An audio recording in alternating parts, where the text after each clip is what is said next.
Hi, good morning, students. In my previous lecture on introductory lectures on CRPC, we had started the criminal justice system.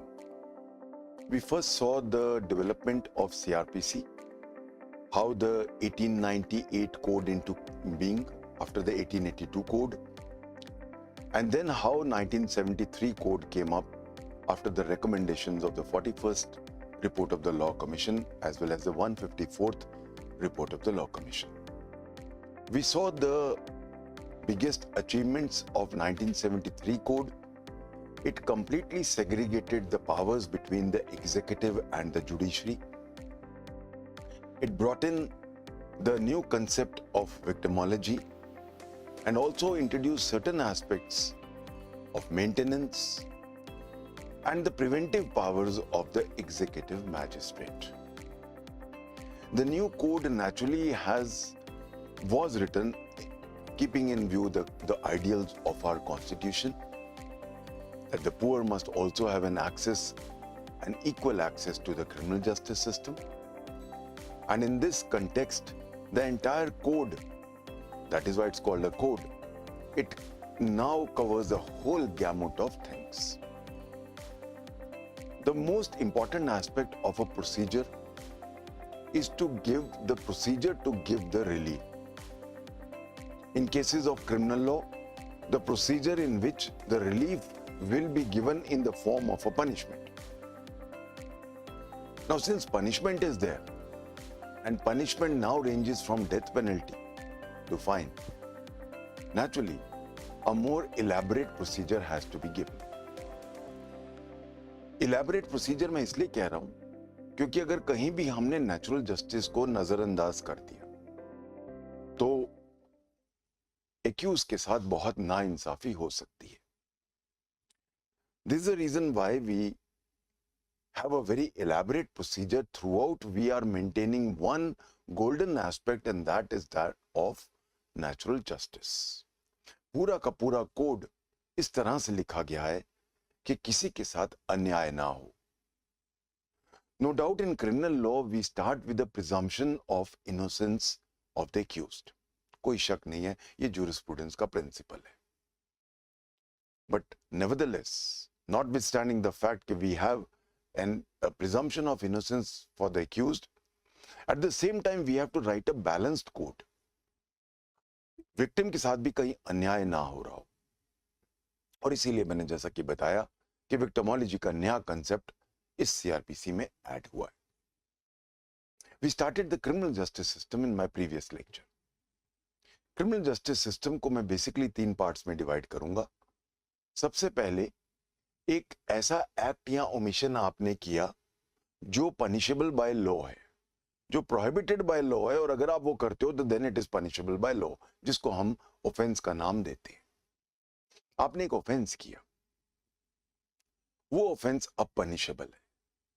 उस offence की punishment depend करेगा कैसा offence है. Death penalty भी हो सकती है और फाइन भी हो सकता है, पर ऑफेंस में पनिशमेंट जरूर मिलती है.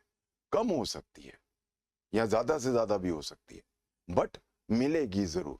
ये एक ऐसा प्रसाद है जो मिलेगा ही मिलेगा अगर प्रूव हो गया कि आपने ऑफेंस किया है. जो पहला पार्ट था क्रिमिनल जस्टिस सिस्टम का, वो मेरे खिलाफ एक ऑफेंस हुआ. सबसे पहला क्वेश्चन उठता है कि वो ऑफेंस कैसा है. इसीलिए वो ऑफेंस कैसा है, हर ऑफेंस के साथ आईपीसी में उसका क्लासिफिकेशन ऑफ ऑफेंस दिया गया है. क्लासिफिकेशन ऑफ ऑफेंस में क्या होगा, ये ऑफेंस पहला कॉग्निजेबल है कि नॉन कॉग्निजेबल है. कॉग्निजेबल नॉन कॉग्निजेबल क्या होते हैं, हम आएंगे जब डेफिनेशंस में आएंगे तो डिटेल में पढ़ेंगे. तो पहले ये देखेंगे कि कॉग्निजेबल है कि नॉन कॉग्निजेबल है. अगर वो कॉग्निजेबल है तभी उसकी एफआईआर दर्ज हो सकती है. अगर वो नॉन कॉग्निजेबल है तो फिर वो कंप्लेंट केस में जाएगा.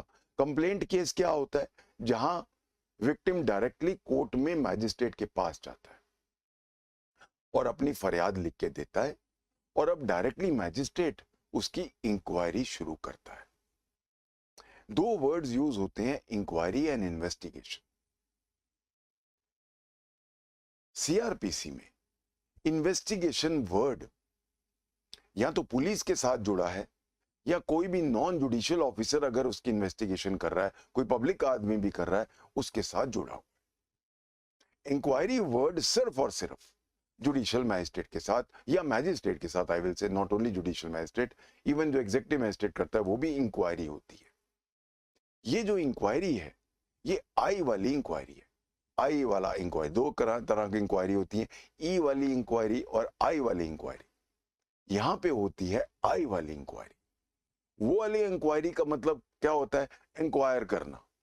ये वाली इंक्वायरी ये खास वर्ड है, तो इसीलिए पूरी सीआरपीसी में मैजिस्ट्रेट जो करता है वो हमेशा इंक्वायरी करता है। हम कभी ये वर्ड यूज नहीं करेंगे कि मैजिस्ट्रेट इन्वेस्टिगेट कर रहा है, या हम कभी ये वर्ड यूज नहीं करेंगे कि पुलिस वाला इंक्वायर कर रहा है।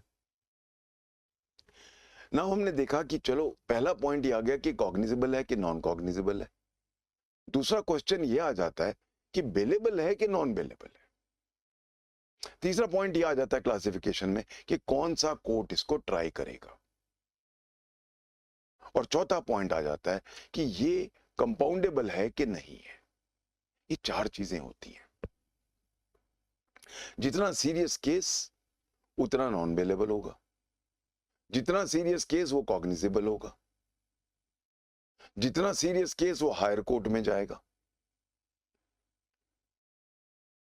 और अगर छोटे केसेस हैं, बेसिकली रॉन्ग्स हैं, जिनको हमने एलिवेट कर दिया है ऑफेंस के लेवल पे, उनको हम कंपाउंड कर सकते हैं section 320 CrPC. Compounding is something like compensation. तो naturally as a general rule we don't have a system of blood money in Indian law. तो बेसिकली अगर हम कंपाउंडिंग का मामला माने तो सिर्फ वही ऑफेंसेस कंपाउंड किए जा सकते हैं जो सेक्शन 320 सीआरपीसी में दिए गए। ये क्लासिफिकेशन के मुताबिक अब हम जाते हैं कि कहां जाएं। अगर हम चले गए पहले एफआईआर में, यानी पुलिस के पास, तो विक्टिम को क्या करना है? बस एक थाने में जाना है और officer incharge of the police station को, या जो भी उसने डिप्यूट किया हुआ है, उस आदमी के सामने अपनी जो भी राम कहानी है वो बतानी है। जो उसके साथ हुआ है, कैसे उसके साथ हुआ है, कौन कौन मौके पे थे, डिटेल्ड सारा एज अर्ली एज पॉसिबल देना है। क्यों? ताकि झूठ ना बोले। ये जो उसकी राम कहानी है उसको हम कहते हैं FIR, first information report. Interesting बात यह है कि एफआईआर वर्ड जो एफआईआर से डील करता है सेक्शन 154 उसमें नहीं लिखा हुआ। बाद में हम देखेंगे जाके कि जब हम कागज दे रहे होते हैं तो वहां पे एफआईआर वर्ड यूज्ड है। एक्यूज को बाद में जाने, कोर्ट में जाने से पहले सारे कागज देने होते हैं सेक्शन 207 में, उसमें first information report under section 154 लिखा हुआ है। पुलिस का काम क्या है और पुलिस के पास क्यों गए? पुलिस कौन है? स्टेट का एक अंग है। इट इज अ स्पेशलाइज्ड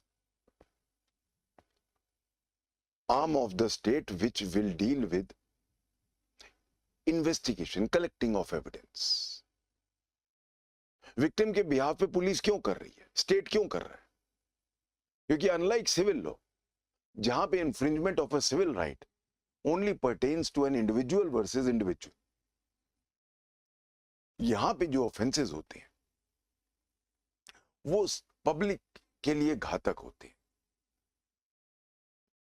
एक ऑफेंस जो होता है वो सिर्फ विक्टिम के खिलाफ नहीं होता, वो स्टेट के खिलाफ होता है, वो सारी पब्लिक के खिलाफ होता है। इसीलिए पार्टी स्टेट बन जाती है। इसलिए हम कहते हैं ना स्टेट वर्सेस सो एंड सो। तो जब अब स्टेट ही पार्टी बन गई तो स्टेट ही अपने आप अब इन्वेस्टिगेट करेगी, स्टेट ही इसको रिप्रेजेंट करेगी, स्टेट इसका केस लड़ेगी ट्रायल में, और एंड में स्टेट ही उसको रिफॉर्म करेगी। पूरा काम स्टेट का है। Police represents the state. तो जिसके साथ, जो विक्टिम के साथ कोई ऑफेंस हुआ, वो सीधा पुलिस के पास गया, अपनी एफआईआर दर्ज कराई, और अब पुलिस का काम क्या है? इन्वेस्टिगेट करना कि जो उसने एफआईआर लिखवाई है वो सच बोल रहा है कि झूठ बोल रहा है। अगर सच बोल रहा है तो फिर उसके एविडेंसेस इकट्ठे करने हैं। एविडेंसेस इकट्ठे क्यों करने हैं? क्योंकि इस पे ट्रायल चलेगा। सारे एविडेंसेस इकट्ठे करेगा, एविडेंसेस इकट्ठे करने के बाद उसको कोर्ट में डालेगा अपनी टिप्पणी के साथ, अपने ओपिनियन के साथ। उस ओपिनियन को हम कहते हैं फाइनल रिपोर्ट, जो 173 में डालेगा। तो पुलिस का काम शुरू होता है एक एफआईआर दर्ज होने से। अब पुलिस उसको इन्वेस्टिगेट करेगी, यानी कि सारे उस मामले में इन्वेस्टिगेशंस में सारे जितने भी स्टेटमेंट्स लेने हैं, एविडेंसेस लेने हैं, डॉक्यूमेंट्स लेने हैं, वगैरह वगैरह, सारा का सारा जो मसाला है ट्रायल का वो तैयार करेगी। और वो जितना भी उसने एविडेंसेस इकट्ठे किए हैं उसको दिमाग में रख के एक अपना व्यू पॉइंट देगी कि ये लोगों ने ऑफेंस किया है, इनको हम ट्रायल के लिए भेज रहे हैं, इनको हम ट्रायल के लिए भेज रहे हैं। हमारे अपना व्यू ये है। वो हमारा अपना व्यू जो है पुलिस का, उसको मैं 173 की फाइनल रिपोर्ट कहता हूं। फाइनल रिपोर्ट नेचुरली दो तरह की हो सकती है कि एक, ऑफेंस नहीं हुआ, ये यहां इसने ऑफेंस नहीं किया, या बी, ऑफेंस हुआ है और इन लोगों ने ऑफेंस किया है। 176 में सारा इन्वेस्टिगेशन का चैप्टर खत्म हो जाता है, इन्वेस्टिगेशन का एंड हो जाता है 173 में। यहां पे आके मोर और लेस पुलिस का काम खत्म हो जाता है। 173 में जाके पुलिस ने अपना काम कर दिया। बस एक छोटा सा काम रहता है आईओ का कि जो जो एविडेंसेस वो कह रहा है कि मैंने इकट्ठे किए हैं वो प्रोड्यूस करेगा कोर्ट के सामने जब ट्रायल चलेगा। हमने पिछली बार सारा गैमुट देखा इन्वेस्टिगेशन के अंदर, कौन को क्या क्या करेगा, चाहे वो अरेस्ट है, चाहे वो सर्च है, सीजर है, वो सारे काम करेगा और एंड में आके वो अपना निष्कर्ष देगा 173 में। यहां पे क्रिमिनल जस्टिस सिस्टम का फर्स्ट पार्ट खत्म हो जाता है। अब the ball is now in the second part of the criminal justice system. Second part of the criminal justice system now involves the court. The court. Naturally, जब हम the court की बात कर रहे हैं, the first thing and the first foremost thing we must know is who are the criminal courts in India.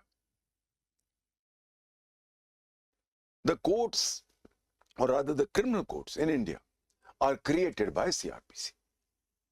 So we have the classification of criminal courts in section 6. Section 6 कहता है कि besides the high court, the session, there shall be a session court. Session court में 3 तरह के court होते हैं, हम देखेंगे section 9 में. There shall be a JM1, Judicial Magistrate First Class, जो आप बनोगे, एग्जाम्स दे रहे हो JMIC के, and judicial magistrate of the second class, जो कई स्टेट्स में है। पहले judicial magistrate of third class भी होता था, वो अब डिलीट कर दिया है CRPC ने। और फिर lastly there will be executive magistrates courts. ये हमारे क्रिमिनल कोर्ट्स हैं। नेचुरली इसके अलावा वी आल्सो है, जो बाद में आएंगे जाके देखेंगे, तो मेट्रोज में भी हैव मेट्रोपॉलिटन मैजिस्ट्रेट्स, सेक्शन 16 में देखेंगे। तो ये हमारी क्लासिफिकेशन ऑफ कोर्ट्स। अब क्वेश्चन उठता है, what are the powers of the court? क्योंकि powers of the court determine करेगा कि कौन सा केस कौन सी कोर्ट में जाएगा, कौन सा कोर्ट सक्षम है उस ऑफेंस को ट्राई करने के लिए। इसका मापदंड क्या होना चाहिए? कॉमन सेंस की अगर हम बात करें, मापदंड क्या होना चाहिए? इसका मापदंड होना चाहिए कि जितना सीरियस ऑफेंस, नेचुरली उसकी उतनी सीरियस सजा, जितनी सीरियस सजा उतना हायर कोर्ट। ये एक बेसिक थंब रूल है। आईपीसी के जो ऑफेंसेस हैं वो चाहे मोस्टली इसी थंब रूल से लिखे गए हैं, बट कोई, जिसको हम कहते हैं ना कि एक फिक्स सिस्टम नहीं है कि जी 10 साल की सजा है तो वो सिर्फ और सिर्फ सेशन में जाएगी, या अगर वो 2 साल की सजा है तो वो सिर्फ JM2 के पास जाएगी। ऐसा कुछ नहीं है। आईपीसी के ऑफेंस की पनिशमेंट लिखी गई है जो उसका इफेक्ट होता है पब्लिक पे, उसको दिमाग में रख के लिखी गई। जहां पे आप सोचो कि एक लाइफ इंप्रिजनमेंट है आईपीसी में, फॉर एग्जांपल 409 की बात करते हैं, criminal breach of trust by a public servant 409, life imprisonment है, but first class magistrate triable है। क्यों? क्योंकि criminal breach of trust basically दो लोगों के बीच की बात है। या अगर आप आ जाओ forgery of a valuable security, section 467 IPC, उसमें क्या है? लाइफ इंप्रिजनमेंट है, पर ट्राई कौन कर रहा है? First class magistrate. क्यों? फोर्जरी किनको डील करता है? दो लोगों को। फोर्जरी कायदे से एक रॉन्ग था जिसको हमने एलिवेट करके एक ऑफेंस बना दिया। तो प्लीज रिमेंबर, इसीलिए आईपीसी के अंदर जितने भी ऑफेंसेस हैं, हर ऑफेंस की अलग क्लासिफिकेशन दी गई है, जिसको हम कहते हैं ना कि बाटा रेट दे दिया, एक यूनिफॉर्म रेट दे दिया, इतना है तो इतने ये कोर्ट में जाएगा, इतना है तो इतने कोर्ट में जाएगा। आईपीसी में ऐसा नहीं है। उसका रीजन क्या है? हर सेक्शन को अलग तरीके से डील किया गया है। हर सेक्शन का हमने देखा है कि उसका असर पब्लिक पे क्या होगा, कितना सीरियस ऑफेंस है, उसके मुताबिक हमने सेक्शन वाइज, ऑफेंस वाइज उसका कोड अलग लिखा हुआ है।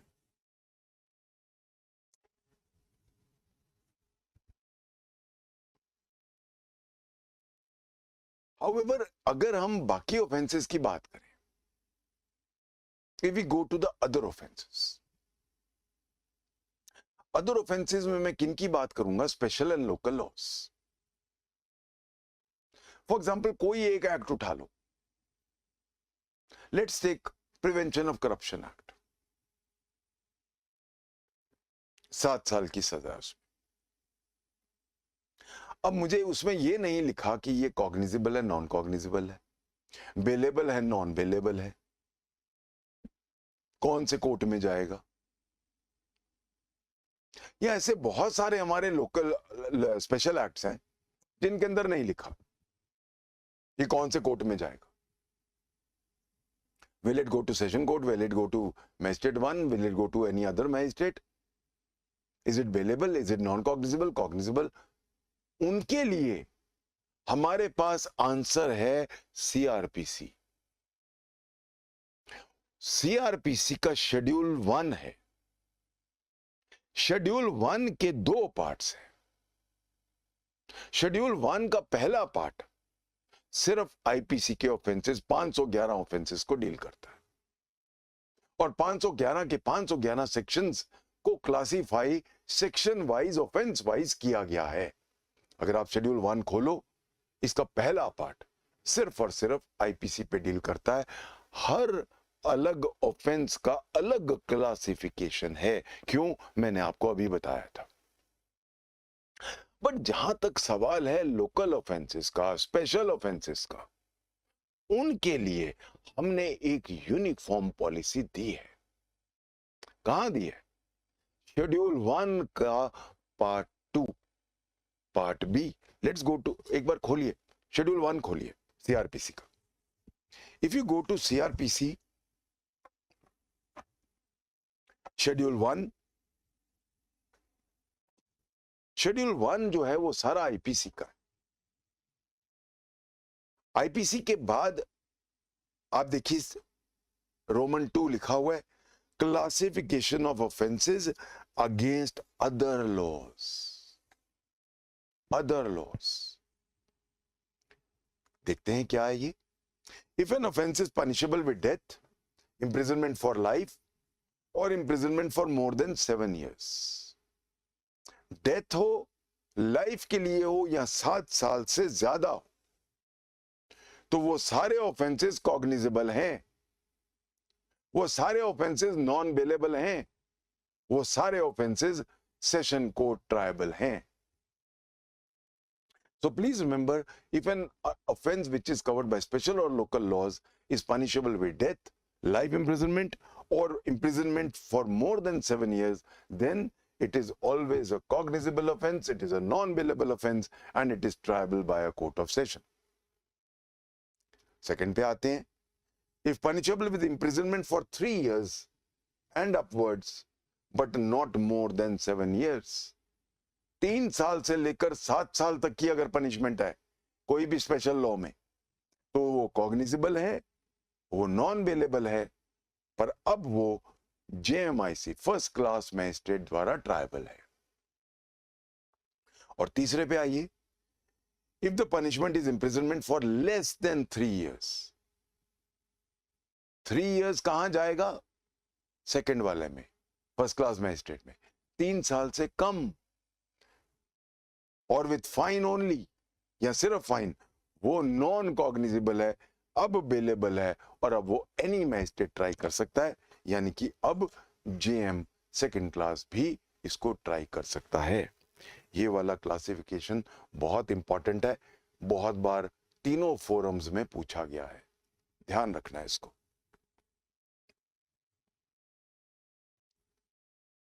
तो जब मैं बात करता हूं क्लासिफिकेशन ऑफ ऑफेंसेस की, हमें यह नहीं पता था कि हम कौन से कोर्ट में जाएंगे.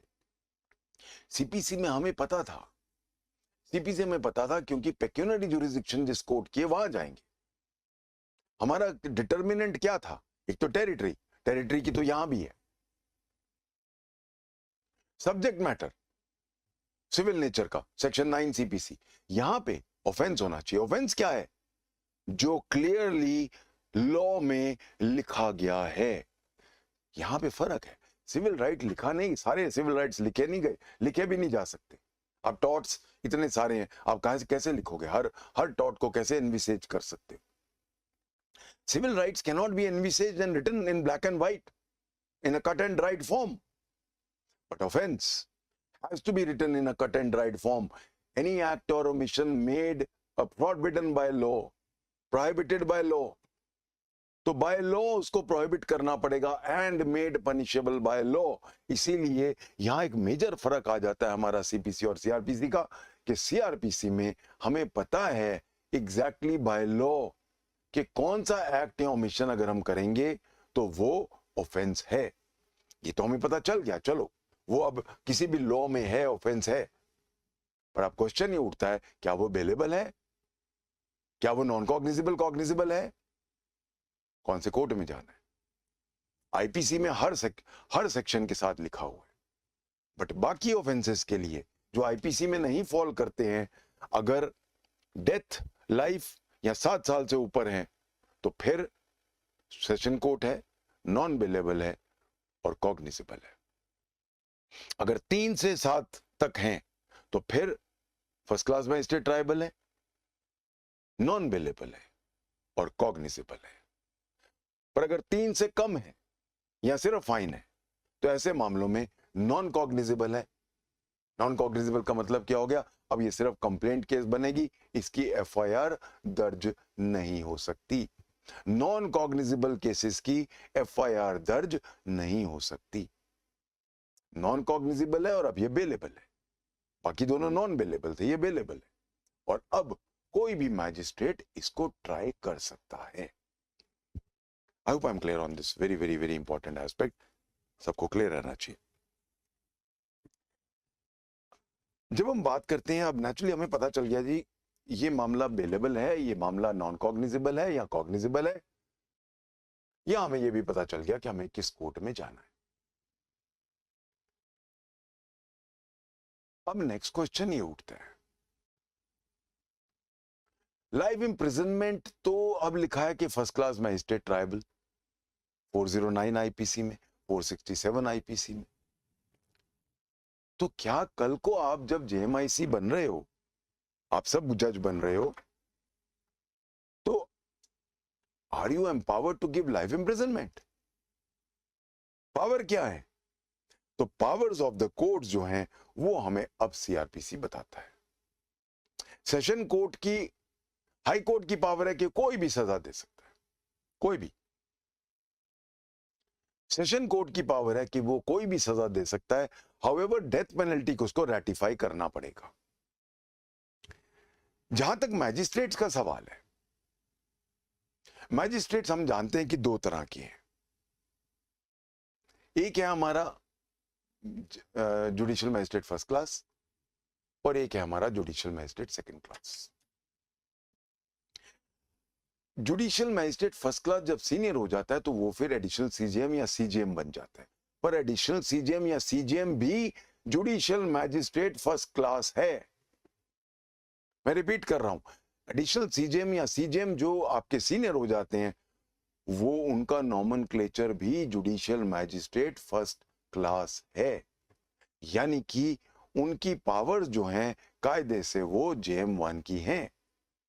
इसका मतलब एक और चीज हो गई कि जेएम1 जो आप कल बन रहे हो और आपके ऊपर जो आपका बॉस होगा सीजेएम, वो आपके लिए जुडिशियली पावर सेम रखता है, कोई फर्क नहीं है। एक फर्क है, पनिशमेंट की पावर हम ज्यादा दे रहे हैं।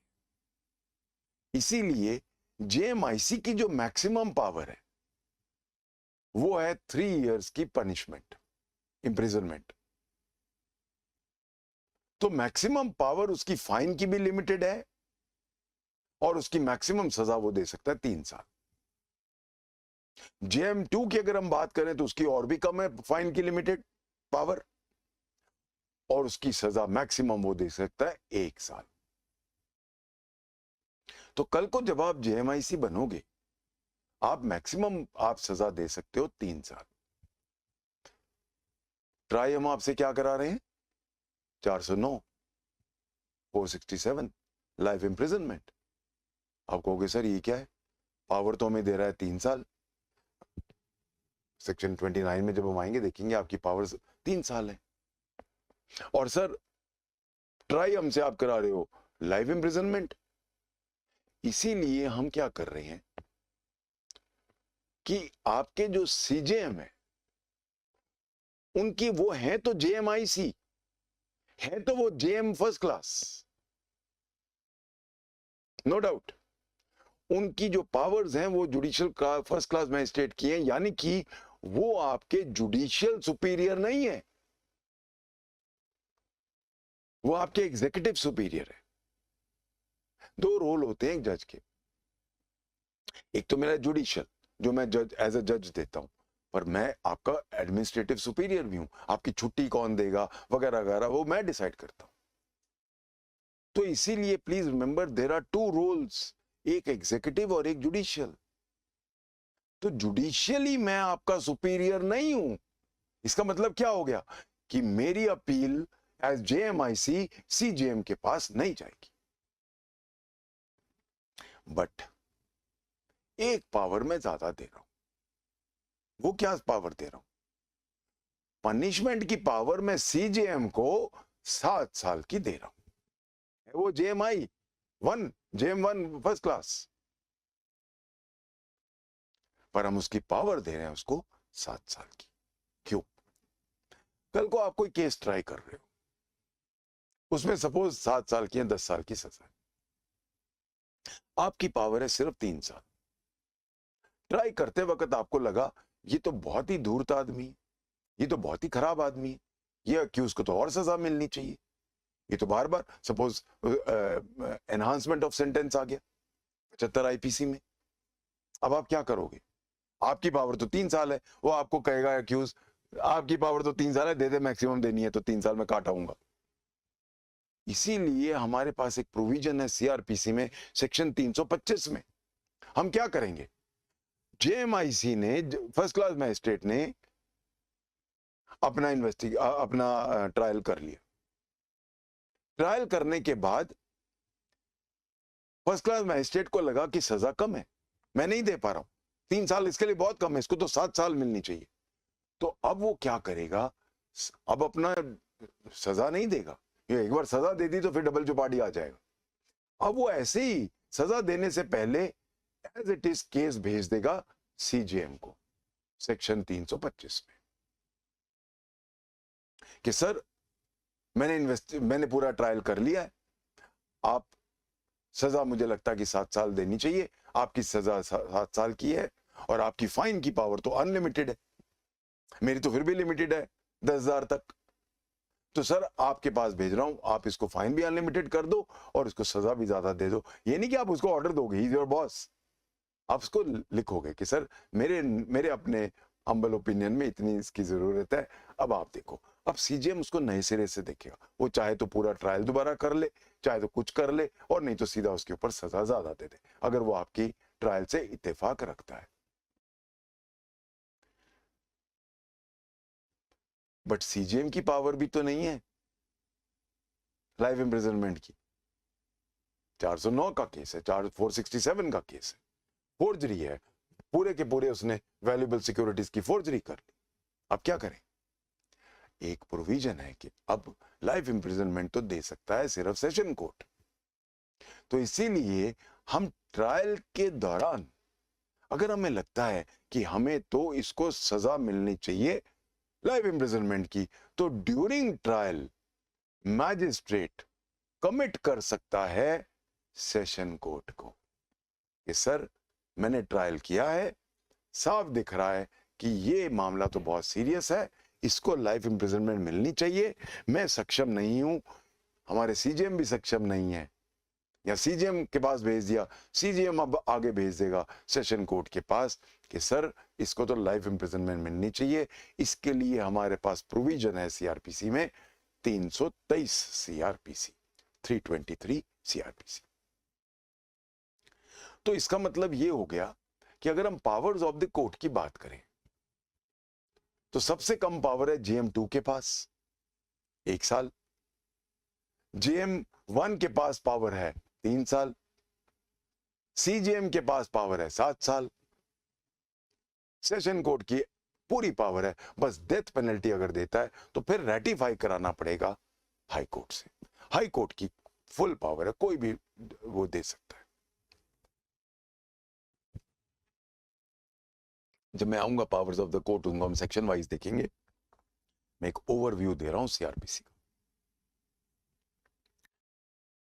नेचुरली अब एक क्वेश्चन उठता है कि हमारा टेरिटोरियल जुरिसडिक्शन क्या है, मैं कहां जाऊं? हमने सीपीसीबी में सेक्शन 1 में कहा था ना मैं कहां जाऊं, तो यहां पे भी मैं कहां जाऊं? तो टेरिटोरियल जुरिसडिक्शन जहां पे ऑफेंस होता है या फिर अगर कंटिन्यूइंग ऑफेंस वगैरह है, उसके लिए हमारे पास पूरे प्रोविजंस हैं सेक्शन 177 से 189, जहां पे ऑफेंस होता जा रहा है, कंटिन्यूअस ऑफेंस है वगैरह वगैरह, वो हम पूरा का पूरा टेरिटोरियल जुरिसडिक्शन हम कहां, मैं कहां जाऊं, 177 से 189 हम देखते हैं। एक बार हमें क्लियर हो गया कि कोर्ट कौन से हैं, कोर्ट्स की पावर्स क्या हैं, नेचुरली अब उनकी सजाएं होंगी।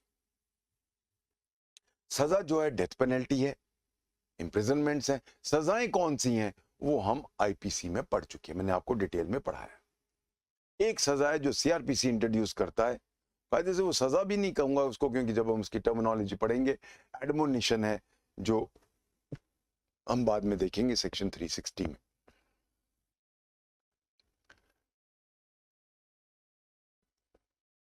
एक बार कोर्ट में पहुंच गया, कोर्ट में कब पहुंचा वो? क्रिमिनल जस्टिस सिस्टम के पार्ट 2 में। कोर्ट में वो पहुंचा, पहला पॉइंट एफआईआर के बाद। एफआईआर के बाद पुलिस ने इन्वेस्टिगेट किया, इन्वेस्टिगेट करने के बाद अपनी फाइनल रिपोर्ट दी और अब मामला चला गया मैजिस्ट्रेट के पास। एक तरीका यह भी है कि आप डायरेक्टली मैजिस्ट्रेट के पास पहुंच गए, कोई नॉन कॉग्निजेबल केस है जिसको हम कंप्लेंट केस कह रहे हैं, या वो डायरेक्टली कॉग्निजेबल केस में मैजिस्ट्रेट के पास पहुंच गया कि सर मैं पुलिस पे एतबार नहीं करता हूं, पुलिस वालों ने मेरी हड्डियां तोड़ी हैं, तो मैं उन्हीं के पास, आप मेरे को वापस भेज रहे हो। तो ऐसे मामलों में वो डायरेक्टली मैजिस्ट्रेट के पास जाता है। तीसरा ये भी तो हो सकता है कि मैजिस्ट्रेट न्यूज़पेपर पढ़े और देखे कि यहां तो रोज गुंडागर्दी हो रही है, रोज न्यूज़पेपर में छप रहा है पुलिस जागो, प्रशासन जागो, प्रशासन सो रहा है, या रोज इतने ऑफेंस हो रहे हैं, या ये गुंडा है वो रोज ऐसे ऑफेंसेस कर रहा है, पुलिस चुप है, एसएचओ का बेटा है, वगैरह वगैरह। तो एक मैजिस्ट्रेट अब मूक दर्शक थोड़ा ना बना रहेगा, म्यूट स्पेक्टेटर थोड़ा ना बना रहेगा। तो अब सीआरपीसी एक पावर देता है मैजिस्ट्रेट को कि वो सो मोटो कॉग्निजेंस ले सकता है कि ये ऑफेंसेस हो रहे हैं, मैं डायरेक्ट कॉग्निजेंस डायरेक्टली ले रहा हूं। तो कायदे से मैजिस्ट्रेट अपना जुडिशियस माइंड 3 सर्कमस्टांसेस हैं जहां यूज कर सकता है पहली बार, यानी कोर्ट पिक्चर में आता है पहली बार 3 सर्कमस्टांसेस में। पहला सर्कमस्टांस, पुलिस ने अपनी एफआईआर के बाद अपना डिटेल्ड एनालिसिस दे दिया फाइनल रिपोर्ट में, अब मैजिस्ट्रेट उसको पढ़ के अब दिमाग लगाता है कि सही है कि नहीं है। दूसरा, जहां पे कोई डायरेक्टली मैजिस्ट्रेट के पास आ गया कंप्लेंट केस में, जिसको हम इस्तगासा कहते हैं। और तीसरा, मैजिस्ट्रेट ने सुओ मोटो इस चीज को दिमाग में ले लिया, इसका उसने संज्ञान ले लिया कि ये ऑफेंस हुआ है और इसको हमने ट्राई करना है। ये तीनों जो वो संज्ञान ले रहा है, ये तीनों जो वो अब अपना जुडिशियस माइंड पहली बार यूज कर रहा है, उसको हम कहते हैं टेकिंग कॉग्निजेंस। टेकिंग कॉग्निजेंस की अगर हम बात देखें, पहले क्या करेगा मैजिस्ट्रेट, जहां पुलिस रिपोर्ट है देखेगा कि सारी डिटेल में पढ़ेगा, केस डायरीज पढ़ेगा, एविडेंसेस देखेगा, 161 के बयान देखेगा, सारी फाइल पढ़ने के बाद वो इस निष्कर्ष पे पहुंचेगा पुलिस सच बोल रही है, पुलिस की मैं सहमत हूं। अगर वो सहमत है तो जो पुलिस ने चार्ज लगाए हैं, अब मैं वर्ड चार्ज नहीं यूज करूंगा, चार्ज वर्ड जो है वो सिर्फ मैजिस्ट्रेट के साथ वर्ड यूज होता है, तो मैं ये कहूंगा जो पुलिस ने एक्यूजेशन लगाए हैं, बिकॉज प्लीज रिमेंबर एक्यूजेशंस पढ़ के अब मैजिस्ट्रेट अपना एक्यूजेशन लगाएगा।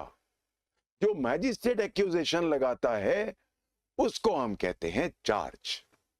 चार्ज के ऊपर ही ट्रायल चलता है, इसीलिए चार्ज वर्ड सीआरपीसी में सिर्फ और सिर्फ मैजिस्ट्रेट के साथ जुड़ा है। तो I can't say the police has charged him.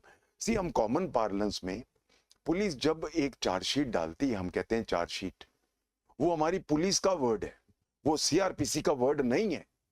Charge word police के साथ तो जोड़ना ही नहीं है, दोनों एकदम जैसे हम कहेंगे ना दूध नींबू का रिश्ता है, वो हाल है, बिल्कुल नहीं लेना। तो इसीलिए हम हमेशा, इसीलिए 173 does not use the word chargesheet, it uses the word final report, बस। तो पहले विक्टिम ने एक्यूज किया एफआईआर में, पुलिस ने उसके ऊपर इन्वेस्टिगेट किया, सारे एविडेंसेस इकट्ठे किए और एक निष्कर्ष पे पहुंचे, और अब वो फाइनली एक्यूज कर रहे हैं विक्टिम, एक्यूज नंबर 1 2 3 जितने भी हैं। मैजिस्ट्रेट के पास अब गया, उसने पूरी फाइल का पूरा स्टडी डिटेल्ड अध्ययन किया, he has completely gone into details, और पूरा अध्ययन करने के बाद he has come to a conclusion कि हाँ, इस एक्यूज ने ऑफेंस मेरी नजर में किया है। अब जो वो एक्यूज कर रहा है उसको हम कहते हैं चार्ज, वो चार्ज कर रहा है। सो दैट इज, जब वो करेगा, एक्यूज को बुला के कोर्ट में, जब एक्यूज की तैयारी करके आएगा और एक्यूज उसके सामने होगा और वो अब कहेगा mister accused, I am charging you with so and so offence, do you agree, तब वर्ड हम यूज करते हैं चार्ज। तो चार्ज क्या होता है, जब मैजिस्ट्रेट अपना दिमाग फाइनल कर लेता है कि ये वाला ऑफेंस मुझे लगता है इस ऑफेंस इस एक्यूज ने किया है और इसके ऊपर ट्रायल चलाना जरूरी है, तो magistrate will take cognizance. Magistrate will take cognizance under section 190। अब क्या हुआ कि जब पुलिस रिपोर्ट आई, वो मर्डर का मामला था, रेप का मामला था, उसमें एक्यूज सही है कि नहीं ये सब देखना था। ऐसे मामलों में अब मैजिस्ट्रेट तो उसको ट्राई नहीं कर सकता, these are session triable cases, पर पहले छलनी तो देखे। आई टोल्ड यू ना, it has to go through a sieve, एक छलनी के अंदर से जाएगा। तो वो छलनी कौन है? मैजिस्ट्रेट। मैजिस्ट्रेट अब देखेगा कि ये मामला सेशन कोर्ट का है, तो वो क्या करेगा? एक्यूज को सारे कागज देगा, पूरी कॉपी देते हैं 161 की कॉपी, जो भी पुलिस इन्वेस्टिगेशन की, सिवाय case diary. Case diary is not the document of the accused. क्या होती है केस डायरी, हम बाद में बात करेंगे, टेंशन मत लो। वो पूरी की पूरी फाइल की कॉपी एक्यूज को देगा 207 में। एक्यूज को देने के बाद अगर जरूरत पड़े तो एक्यूज को अरेस्ट भी करेगा। और अब इसको ऐसे कैसे ये सारा कागज का पुलिंदा कॉग्निजेंस लेने के बाद सेशन कोर्ट में भेज देगा। सेक्शन 209 में जब मैजिस्ट्रेट जो सेशन ट्राइबल केस है उसको छलनी के बाद, देखने के बाद कि हाँ ये सेशन कोर्ट ट्राइबल है, हाँ मैंने एक्यूज को सारे कागज दे दिए हैं, अब सीधा अब सीधा सेशन कोर्ट अपना ट्रायल शुरू करे। ये जो पूरी प्रोसेस है जब मैं उसको भेजता हूं, please remember, session court trial में मैं अपना दिमाग नहीं लगाऊंगा कि इसने ये किया या नहीं किया, इसमें एविडेंसेस हैं कि नहीं। मेरा एक काम होगा, प्राइमा फेशी ये एक सेशन कोर्ट ट्राइबल केस है, एविडेंसेस दिखा रहे हैं कि ये सेशन कोर्ट ट्राइबल है। मेरा काम है कि मैं एक्यूज को उसके कागज दूंगा 207 में, और अब मैं 209 सीआरपीसी में सारा का सारी फाइल, और एक्यूज अगर मैंने अरेस्ट किया है तो ऐसे के ऐसे लाल रिबन बांध के सेशन कोर्ट में भेज दूंगा। ये जो भेजने का प्रोसेस है, इसको सीआरपीसी एक वर्ड देती है। इस प्रोसेस को हम कहते हैं committal process. So what is committal? When a magistrate sends the record to the session court for the purpose of trial is called a committal. तो कमिटल दो तरह का हो गया। एक तो शुरू में जब मैजिस्ट्रेट ने कॉग्निजेंस लिया, कॉग्निजेंस लेने के बाद उसने देखा ये तो सेशन कोर्ट ट्राइबल है, तो उसने कागज दिए एक्यूज को और अब सीधा 209 में भेज दिया। That is before the trial. और एक मैंने आपको बताया था कि वो ट्राई कर रहा है, उसमें पता चला ये तो लाइफ इंप्रिजनमेंट की सजा है, उसके पास वो पावर नहीं है, और अब वो सोचता है कि नहीं मुझे भेज देना चाहिए। या कई बार ऐसा भी हो सकता है मैजिस्ट्रेट एक बहुत ही सीरियस कोई केस कर रहा है, ट्राई कोई भी मामला आ गया फॉर एग्जाम्पल जो बहुत ही चर्चा में हो, कोई भी आ सकता है, हजारों ऐसे केस होते हैं। अभी फार्मर्स वाले इतने चल रहे हैं, I would not like to talk about them क्योंकि अननेसेसरी कंट्रोवर्शियल केसेस हैं ये मामले। सपोज ऐसे कोई बहुत सीरियस मामले जो सबकी नजर में वो ट्राई होता है, अब सारी नजर उस पे आप हो, कल आप जज बन रहे हो सारे, मुझे पता है मेरे स्टूडेंट सब जज बनेंगे, आप जज नए नए बन नए वो क्या कहते हैं सिर में मुंडाते ही ओले पड़ गए, पहली आपकी पोस्टिंग है वहां पहुंच गई और यही वाला मामला आ गया, पूरी प्रेस पूरे किसान बैठे हैं आपके, क्या कर रहे हो। तो अब भी आप ट्रायल शुरू करने के बाद आप कह सकते हो सेशन कोर्ट को, सर आप प्लीज ले लो, ये बहुत सीरियस मामला है, so you can commit the case to the session court. So दो तरह के कमिटल्स हैं, एक प्री ट्रायल और एक ट्रायल के दौरान, ड्यूरिंग ट्रायल। एक 209 में जाएगा और एक 325 में चला जाएगा। जहां तक टेकिंग कॉग्निजेंस का सवाल है, जो उसका हेड सेक्शन है वो है 190। अगर हम इसका पैरेलल लें, मैं एग्जैक्ट पैरेलल तो नहीं कह सकता, अगर मैं कहूं अगर दूर का पैरेलल लूं तो मैं ऑर्डर 10 ऑफ सीपीसी कहूंगा, जहां फर्स्ट हियरिंग पहली बार होती है और कोर्ट अपना दिमाग अपना पहली बार लगाता है। एज ए जनरल रूल क्या होता है कि कॉग्निजेंस किसी की भी फरियाद पे किया जा सकता है, कोई भी क्रिमिनल जस्टिस सिस्टम शुरू कर सकता है, जरूरी नहीं है कि सिर्फ विक्टिम ही शुरू करे। ये चीज खास ख्याल रखनी है कि क्रिमिनल जस्टिस सिस्टम चाहे एफआईआर हो और चाहे कंप्लेंट हो, कोई भी दर्ज करा सकता है, because it is an offence against the state. तो स्टेट का कोई भी आदमी ये ऑफेंस एफआईआर के रूप में या कंप्लेंट के रूप में दर्ज करा सकता है। जरूरी नहीं है कि सिर्फ विक्टिम ही आए, कई बार विक्टिम मर गया तो अब कौन कहेगा, उसकी जगह पे जो आया वो भी कर सकता है। हाउएवर इसका एक छोटा सा एक एक्सेप्शन है। जब हम आते हैं सेक्शंस 195 से लेकर 199 तक सीआरपीसी में, वहां पे कॉग्निजेंस सिर्फ कुछ लोग ही अगर दर्ज कराएंगे तब कोर्ट लेगा, अदरवाइज इन एक्सेप्शंस को अगर हम छोड़ दें, 195 से लेकर 199 के एक्सेप्शंस अगर हम छोड़ दें, कोई भी क्रिमिनल जस्टिस सिस्टम शुरू कर सकता है। हाउएवर कुछ ऑफेंसेस ऐसे हैं जैसे कि मैरिटल ऑफेंसेस वगैरह, डिफेमेशन हो गया, इनमें सिर्फ वही आदमी जो पीड़ित है, जो विक्टिम है, वो या उनसे इमीडिएटली जुड़े हुए लोग, वो ही सिर्फ क्रिमिनल जस्टिस सिस्टम शुरू कर सकते हैं। एक बार मैजिस्ट्रेट ने कॉग्निजेंस ले लिया, तो जैसा कि मैंने बोला मैजिस्ट्रेट के दो तरह के कॉग्निजेंस हैं, तीन तरह के कॉग्निजेंस। एक तो है कि उसने एफआईआर के ऊपर कॉग्निजेंस ले लिया और कॉग्निजेंस लेने के बाद उसने अब एक्यूज को बुलाया। यह भी हो सकता है कि डायरेक्टली उसके पास कंप्लेंट केस आ गया,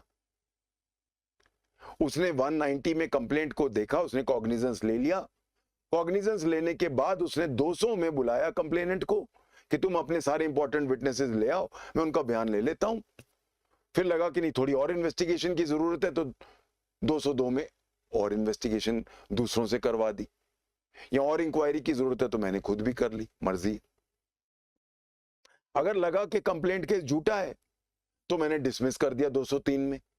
अगर लगा कि सच्चा है तो 204 में हम एक्यूज को पहली बार बुलाते हैं। हम एक्यूज को तंग नहीं करना चाहते अननेसेसरली, जब तक प्राइमा फेशी कुछ मिला नहीं है तब तक हम उसको तंग नहीं करेंगे, इसलिए 204 में हम एक्यूज को बुलाते हैं, कोर्ट में बुलाते हैं। क्यों बुलाते हैं? उस पे चार्ज फ्रेम करने के लिए। जो हमने सोचा है कि हाँ ये ऑफेंस हमें तो लगता है किसने किया है, वो अब हम उसको पूछना चाहते हैं कि तुमने, मेरी नजर में तुमने ये ऑफेंस किया है, क्या तुम मानते हो तुमने ये ऑफेंस किया है? इसको हम कहते हैं फ्रेमिंग ऑफ चार्ज। तो मैं एक्यूज को क्यों बुलाता हूं 204 में? चार्ज फ्रेम करने के लिए। What is framing of charge?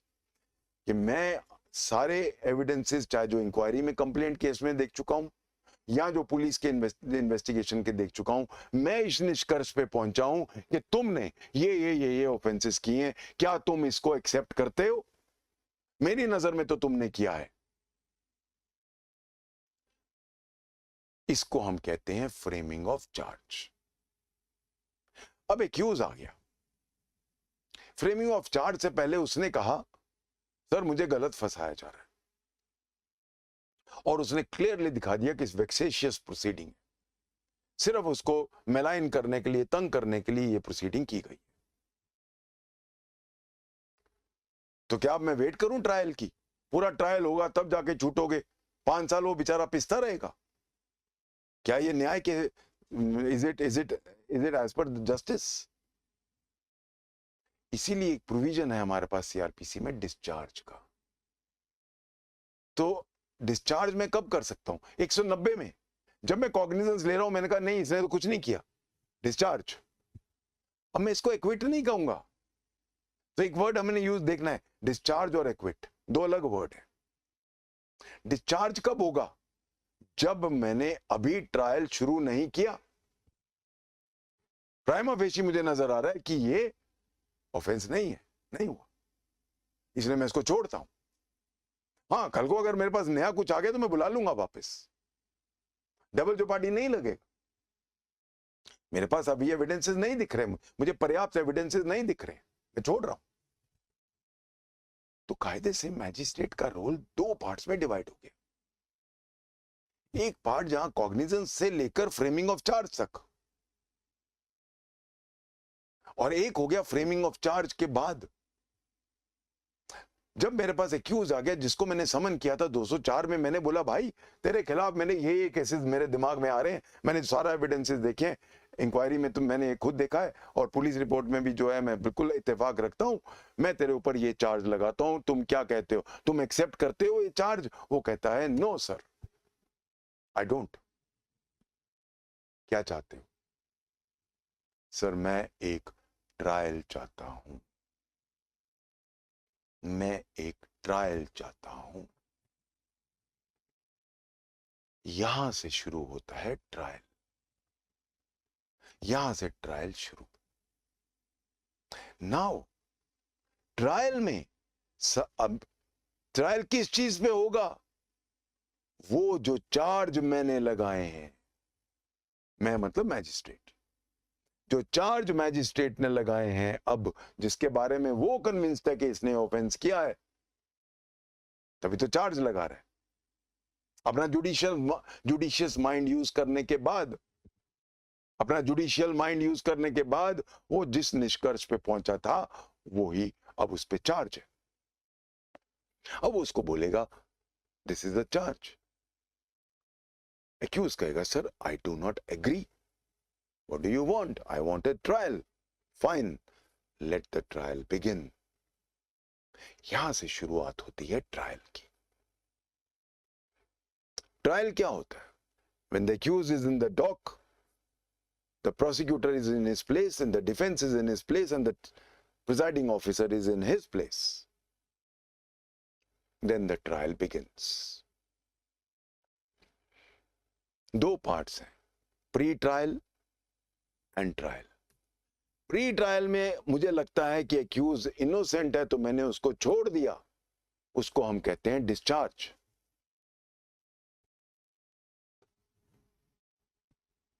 Charge लगा दिया एक बार मैंने,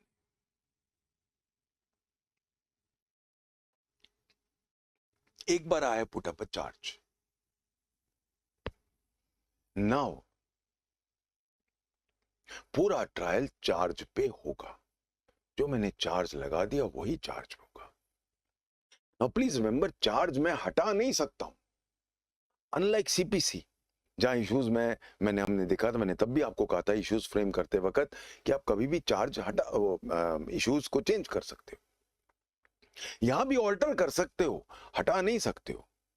तो एक बार आपने चार्ज लगा दिया और ट्रायल शुरू हो गया तो एक ही अंजाम है, अब या तो चार्ज प्रूव हो जाएगा या चार्ज डिस्प्रूव हो जाएगा। अगर चार्ज प्रूव हो गया तो हम कहेंगे वो अब क्या हो गया? कन्विक्शन। और अगर चार्ज प्रूव नहीं हुआ, एक्यूज ने प्रूव कर दिया कि झूठी मनगढ़ंत कहानियां थी, एक्विटल। अब आया acquittal. Discharge pre trial, acquittal post trial. ये फर्क है डिस्चार्ज का और एक्विटल का। जब हम ट्रायल की बात करते हैं, ट्रायल जो होता है वो अलग अलग कोर्ट्स का है। पहला कोर्ट हो गया हमारा सेशन कोर्ट। हाई कोर्ट की जो ट्रायल की पावर है वो सेल्फ एक्वायर्ड है। अगर वो कोई नीचे से केस उठा ले हाई कोर्ट और उसको ट्राई करे, वो ट्राई करता है। हम डायरेक्टली कोर्ट में, हाई कोर्ट में नहीं जा सकते हैं। नहीं नहीं सर, जज साहब हमें सिर्फ आप पे विश्वास है, मर्डर केस आप ही करो, ऐसा नहीं है। हम जाएंगे सेशन में। तो सेशन ट्रायल पहला हो गया, चैप्टर 18 में आ जाता है। उसके बाद आ जाता है मैजिस्ट्रेट ट्रायल। मैजिस्ट्रेट के ट्रायल को मैं 3 पार्ट्स में डिवाइड करूंगा: warrant case trial, summons case trial and summary trial. Warrant cases क्या होते हैं? जिनकी सजा, जिन ऑफेंसेस की सजा 2 साल से ऊपर है, उनको हम कहते हैं वारंट केसेस। समन केसेस कौन से हो गए? जिनकी सजा 2 साल से कम है। तो नेचुरली जिनकी सजा, जितनी ज्यादा सजा उतना इलेबोरेट ट्रायल। इसीलिए सेशन कोर्ट का ट्रायल जो होता है सबसे इलेबोरेट होता है।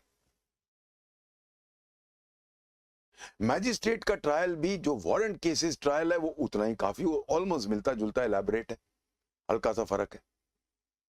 अब वारंट केस का जब हम बात करते हैं, यानी कि 2 साल से ऊपर की सजा, वारंट केस ट्रायल अब 2 तरह के हो गए। एक वो जो एफआईआर के थ्रू आए, जहां पे एफआईआर दर्ज हुई थी, और एक वो जो मैजिस्ट्रेट ने कंप्लेंट के रूप में लिया या सुओ मोटो कॉग्निजेंस लिया। इसीलिए अब दोनों के प्रोसीजर अलग हैं। एक वारंट केस में जहां पुलिस के थ्रू आए हैं, जहां फाइनल रिपोर्ट के थ्रू आए हैं, वहां पे तो पूरा पुलिस ने इन्वेस्टिगेशन किया हुआ है, सारा कुछ मसाला तैयार करके दिया हुआ है आपको। यहां पे कंप्लेंट केस में आपने ही शुरू किया, आपने ही पहली बार कंप्लेनेंट को बुला के उसका पहले बयान लिया था सेक्शन 200 में, या आपने ही बाद में इन्वेस्टिगेट कराया था 202 में। तो इसका प्रोसीजर अलग है। इसीलिए वारंट केसेस के जो ट्रायल हैं वो दो तरह के हैं। एक वारंट केसेस जो पुलिस रिपोर्ट पे इंस्टीट्यूटेड है, जो एफआईआर के थ्रू आए हैं, और एक वो जो कंप्लेंट के, जो अदर देन पुलिस रिपोर्ट है। तो दो तरह के हमारे ट्रायल्स हैं वारंट केसेस के। अब ये मैजिस्ट्रेट ट्रायल की बात है। समन केसेस पे जब हम आते हैं तो छोटे मामले हैं, 2 साल से कम पनिशमेंट है, तो उनका प्रोसीजर भी बहुत छोटा है as compared to the warrant cases trial. Summary trial, अगर समन केसेस बहुत ही छोटे हैं या उनका जो पेक्यूनरी वैल्यू है चोरी वगैरह की बहुत ही कम है, तो फिर प्रोसीजर और छोटा है और उसको हम समरी ट्रायल में लेते हैं। सी ऑलवेज रिमेंबर, मैंने जब आपको समरी ट्रायल करा रहा था सीपीसी का, मैंने तब भी आपको कहा था कि समरी ट्रायल का मतलब ये नहीं होता है कि हम जस्टिस को नजरअंदाज कर देते हैं, नहीं, हम सिर्फ प्रोसीजर को छोटा करते हैं, कहीं भी जस्टिस को अलग नहीं होने देते हैं, रिप्रेजेंटेशन पूरा होता है इसमें। अब ट्रायल में क्या होता है, अगर हम बात करें, सबसे पहले क्या होगा, फ्रेमिंग ऑफ चार्ज होगा। फ्रेमिंग ऑफ चार्ज के बाद अगर एक्यूज उसको एक्सेप्ट करता है तो वहीं उसका कन्विक्शन हो गया, वहीं उसको पनिशमेंट भी मिल गई, सेंटेंस हो गया। वो कहता है नहीं, तो फिर ट्रायल शुरू होता है। ट्रायल में क्या होता है, सबसे पहले प्रोसिक्यूशन शुरू करता है, अपने सारे प्रोसिक्यूशन एविडेंसेस लाता है। प्रोसिक्यूशन एविडेंसेस जो वो लाता है, एक्यूज उसको क्रॉस करता है, दूध का दूध पानी का पानी आना शुरू हो जाता है। जब प्रोसिक्यूशन एविडेंसेस खत्म होते हैं तो फिर कोर्ट डायरेक्टली बात करता है एक्यूज से कि भाई तुम्हारे खिलाफ ये प्रोसिक्यूशन एविडेंसेस आए हैं, ये सारे इंक्रिमिनेटिंग एविडेंसेस तुम्हारे खिलाफ हैं, तुम्हें इस पे क्या कहना है। पहली बार कोर्ट डायरेक्टली बात करता है एक्यूज से कि तुम्हें हम एक एक इंक्रिमिनेटिंग सर्कमस्टांस बता रहे हैं, तुम्हें अपनी सफाई में जो कहना है अभी मुझे बता दो, और मैं तुम्हें अंडर ओथ नहीं पूछ रहा हूं, क्योंकि अगर तुमने झूठ बोलना है तो बोलो, मैं इस बात पे तुम्हें पनिश नहीं करूंगा। इस स्टेटमेंट को हम कहते हैं 313 की स्टेटमेंट, 313 स्टेटमेंट, जहां एक्यूज को हम मौका देते हैं कि जो जो इंक्रिमिनेटिंग सर्कमस्टांसेस आए हैं प्रोसिक्यूशन में, वो हम आपको पूरा मौका दे रहे हैं कि उसको आप निगेट करो, आप उसका एक्सप्लेनेशन दे दो। एक्सप्लेनेशन देने के बाद अब अगर जरूरत पड़ती है तो एक्यूज का कहता है कि सर मैंने ये ऑफेंसेस नहीं किया और मैं अपने डिफेंस विटनेस ला सकता हूं। इसके बाद आ जाते हैं उसके डिफेंस विटनेसेस, दोनों के अपने आर्ग्यूमेंट्स होते हैं और फाइनली जजमेंट आ जाता है। जजमेंट के बाद sentence, hearing on sentence is a must, otherwise sentence is vitiated. Santa Singh का फेमस केस है।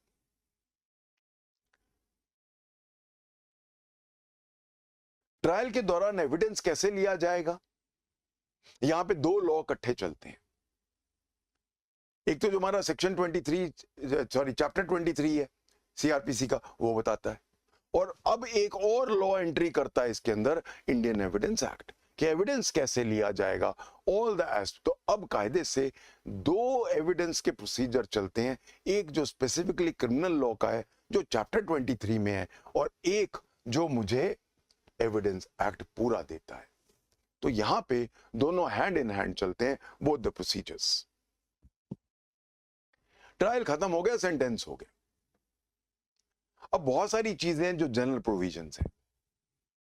हमारा एक बहुत ही इंपॉर्टेंट चैप्टर है सीआरपीसी का, chapter 24, dealing with general provisions, sections 300 से लेकर 327, all of them deal with general provisions. बहुत इंपॉर्टेंट है। एक्यूज का pardon, compounding of offences, PPs का रोल, 321 में डबल जोपार्डी नहीं होगा, withdrawal of cases by the PP, witnesses के एक्सपेंस, जो सारे जनरल प्रोविजंस होते हैं। इसलिए ये चैप्टर बहुत इंपॉर्टेंट है हमारे एग्जामिनेशन पॉइंट ऑफ व्यू से और सीआरपीसी समझने के व्यू पॉइंट से भी। अब ये भी हो सकता है कि जब ट्रायल चल रहा था तो कोई आदमी झूठ पे झूठ बोली जा रहा है, under oath, offences against the court कर रहा है, विटनेसेस नहीं आ रहे वगैरह वगैरह। तो इसीलिए ऑफेंसेस अगेंस्ट द कोर्ट के ऊपर हमारा एक पूरा चैप्टर है, चैप्टर 26, जहां पे 195 हम पढ़ेंगे इसके अंदर, read with this chapter section 340, 341, 342। पर ये तो बड़ा लंबा प्रोसीजर है, 7 साल की सजा है। अब आए दिन हम देखते हैं विटनेस नहीं आ रहा, झूठ बोल रहा है, तो अब इतने लंबे अगर हम प्रोसीजर चलाने लग पड़े जो 195 सीआरपीसी में दिया गया है और जो 193 आईपीसी में पनिशेबल है 7-7 साल के, तो ये कितने सारे ट्रायल शुरू हो जाएंगे। एक काम करते हैं ना, एक हम समरी पावर दे देते हैं कोर्ट को, छोटी सजा, इमीडिएट, तुम इसको डिसाइड करो। तो कायदे से अगर मैं किसी पे कोई एक्यूजेशन लगा रहा हूं तो आई कांट ट्राई, जो एक्यूज कर रहा है वही थोड़ा, जो विक्टिम है वो थोड़ा ट्राई कर सकता है, तो वो और कोई कोर्ट करता है। सेक्शन 340 में हम देखेंगे ये चीज। तो अब हम क्या करते हैं, पावर दे देते हैं इसी कोर्ट को, छोटी सी सजा अलाउड है तुम्हें, तुम ही समरी प्रोसीजर कर दो क्योंकि तुम्हारे साथ ऑफेंस हुआ है। ये सारी powers, summary disposal of proceeding for false evidences, not producing documents, refusing to give evidence, witnesses not coming, ये सारे एक समरी प्रोसीजर्स में आउट कर देंगे। एक वही कोर्ट जो ट्राई कर रहा है वही उसमें सक्षम बना देते हैं हम इसी चैप्टर में। इसलिए चैप्टर 26 आपका बड़ा इंपॉर्टेंट चैप्टर है क्योंकि ये आपकी पावर्स है। कल को जब आप कोर्ट बनोगे तो कोर्ट के अंदर ये आपकी पावर्स बहुत इंपॉर्टेंट पावर्स है। अब जब जजमेंट आएगा हमारा,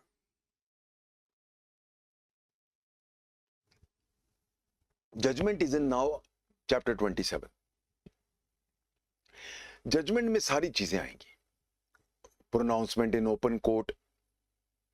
एक चीज जो अंदर आएगी पहली बार जो अब विक्टिमोलॉजी आती है, कंपनसेशन, सेक्शन 357, 357 ABC। उसके बाद आ जाता है हमारा सेंटेंस। सेंटेंस में अगर वो डेथ पेनल्टी है तो उसको हमने रेटिफाई कराना है हाई कोर्ट से। It has to be confirmed by the high court in chapter 28।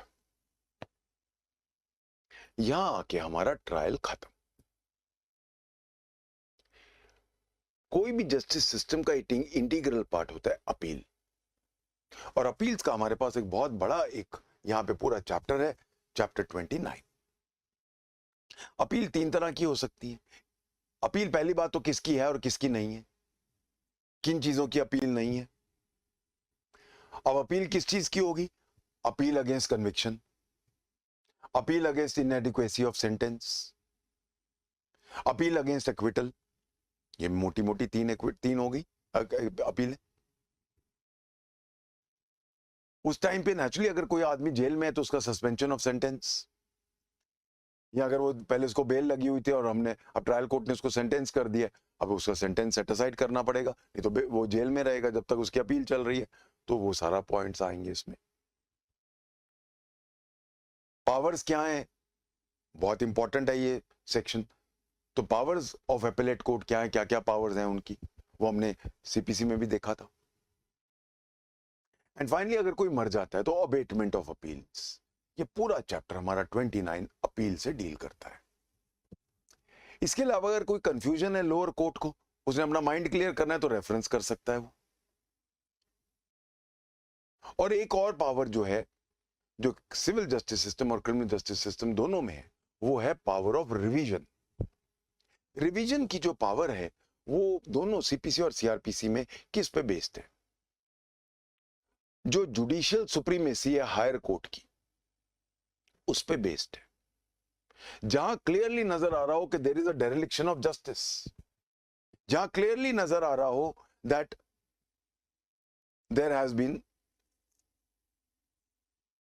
A complete breakdown of justice.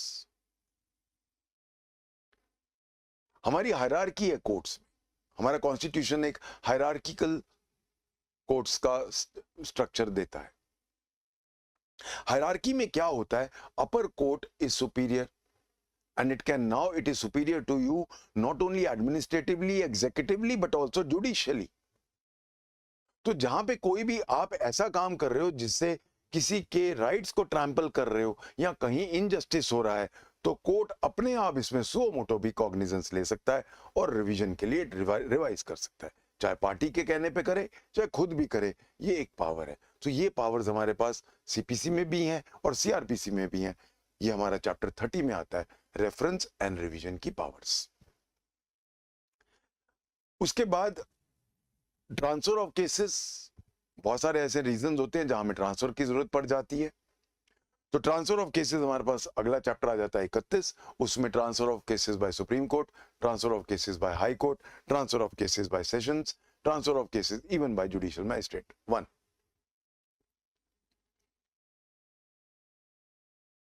अब यहां पे आके हमारा क्रिमिनल जस्टिस सिस्टम ऑलमोस्ट खत्म हो रहा है। सेकेंड पार्ट, एक बार हमने सेंटेंस दे दिया और वो कंफर्म हो गया, अब उसको एग्जीक्यूट करना है। तो execution of sentence, execution of order, order 21 section 47 CPC, यहां पे हमारे पास पूरा चैप्टर है। छोटा है, वहां तो एग्जीक्यूशन बहुत तरह का है, 106 रूल है 21 ऑर्डर में। यहां पे छोटा सा सेक्शन, ये छोटा सा चैप्टर है, क्योंकि इसमें क्या डेथ पेनल्टी देनी है, फांसी पे चढ़ाना है। यही हम पढ़ेंगे कि डेथ बाय हैंगिंग होगा, या इंप्रिजनमेंट करनी है, या फाइन करना है, यही तो पनिशमेंट है। अब अगर फाइन नहीं दे रहा है तो फिर क्या क्या तरीके हो सकते हैं, 421 वगैरह वो हम देखेंगे। इसके साथ अब कुछ ऐसे चीजें हैं जो जो साथ साथ चलती हैं, जो हमारी सप्लीमेंटल मैटर्स होते हैं। बेल, बेल एक बहुत इंपॉर्टेंट चीज है। किसी को भी जेल में रखना is an infringement of his article 21, my right to life and liberty. Unless due process of law हो तब। तो बेल देनी है या नहीं देनी, तो देखेंगे। बेलेबल ऑफेंस है सेक्शन 436, बेल मिलनी मिलनी है उसका as a right. 437 non bailable cases, 438 anticipatory अगर देनी है, 439 हाई कोर्ट और सेशन कोर्ट की पावर्स हैं बेल की। तो सारा bail, bail is a very important, और पूरा चैप्टर है हमारे पास 33। उसका रीजन क्या है कि बेल मेरे बेसिक फंडामेंटल राइट से जुड़ा हुआ है। जैसे कि कृष्णा अय्यर सर ने कहा था, bail and not jail should be the basic guiding principle. अगर हम और देखें जो सप्लीमेंटल प्रोसीडिंग्स हो सकती हैं, वो हो सकता है डिस्पोजल ऑफ प्रॉपर्टी। मैंने आपने प्रॉपर्टी आपने मेरी जब्त कर ली, अब ड्यूरिंग ट्रायल मुझे चाहिए या आफ्टर ट्रायल खत्म हो गया ट्रायल चाहिए, ये सारा डिस्पोजल ऑफ प्रॉपर्टी का पूरा चैप्टर है हमारे पास, चैप्टर 34। अगर कोई अनसाउंड आदमी है उसका ट्रायल है, उसके लिए अलग एक चैप्टर है हमारे पास, चैप्टर 25। एक चीज और है कि एक पॉइंट आता है लिमिटेशन का। अगर ऑफेंस छोटा है, यानी कि एक ऑफेंस जो है 1 साल 2 साल या 3 साल तक के लिए पनिशेबल है, तो सिर्फ लिमिटेशन से हिट होता है। So please remember one thing, an offense if it is only punishable up to 3 years, तो फिर उसका लिमिटेशन पीरियड हमें देता है सीआरपीसी। अगर 3 साल से ज्यादा है ऑफेंस पनिशेबल, फिर कोई लिमिटेशन पीरियड नहीं है। अपील का लिमिटेशन पीरियड सीआरपीसी में नहीं दिया हुआ। अपील का लिमिटेशन पीरियड, अपील कितने दिनों में डालोगे, ये हमें लिमिटेशन पीरियड, लिमिटेशन एक्ट देता है। So when I go to the limitation act 1963, वहां हमें शेड्यूल में हमें पता चलता है कि अपील ऑफ क्रिमिनल केसेस में कितना हमें टाइम मिलता है। फाइनली जो लास्ट पार्ट है सीआरपीसी का, वो मिसलेनियस। जैसे कि हम सीआरपीसी में, सीपीसी में भी पढ़ चुके हैं, पूरा मिसलेनियस उसी तरह का है। मिसलेनियस में नेचुरली हाई कोर्ट ट्रायल कब करेगा, सेक्शन 474 में आ जाएंगे हम, या फिर फॉर्म्स कौन से होंगे, मोस्ट इंपॉर्टेंट जो उसमें एक सेक्शन है, या फिर अगर कोई केस आर्मी भी ट्रायबल है, कोर्ट मार्शल भी हो सकता है और आप भी कर सकते हो, कौन करेगा, ये सारी चीजें मिसलेनियस में आ सकते हैं, आ जाती हैं। जो सबसे इंपॉर्टेंट उसमें सेक्शन है वो है सेक्शन 482 एंड 479 एंड 480, ये 3 सेक्शन बड़े इंपॉर्टेंट है। क्यों? कॉन्डक्ट ऑफ जजेस 479 एंड 480, और inherent power of a high court, सिर्फ क्रिमिनल लॉ में इनहेरेंट पावर हम हाई कोर्ट को दे रहे हैं। क्यों? सारे ऑफेंसेस कट एंड ड्राइड हैं और दिमाग लगाने की जरूरत नहीं है, सब कुछ लॉ ने हमें क्लियर किया हुआ है, अनलाइक सीपीसी जहां सिविल राइट्स क्लियर नहीं होते। That is the reason why वहां पे इनहेरेंट पावर हर कोर्ट में थी सीपीसी में, बट यहां पे इनहेरेंट पावर सिर्फ और सिर्फ हाई कोर्ट के पास है 482 में। तो जो चीज लिखी नहीं हुई, जहां रेमेडी नहीं है, वहां हम इनहेरेंट पावर इन्वोक कर सकते हैं हाई कोर्ट का अंडर सेक्शन 482। हमारे 2 शेड्यूल हैं। पहला शेड्यूल हमें क्लासिफिकेशन ऑफ ऑफेंस देता है, हमने पहले ही डिस्कस किया था। शेड्यूल 1 के 2 पार्ट्स हैं, पहला आईपीसी और दूसरा other special and local laws. जो शेड्यूल 2 है उसके अंदर फॉर्म्स हैं सारे, तो सारे फॉर्म्स इंडिया में यूनिफॉर्मिटी होनी चाहिए, अरेस्ट वारंट कैसा होगा वगैरह वगैरह, सारे टाइप के फॉर्म्स दिए गए हैं शेड्यूल 2 में।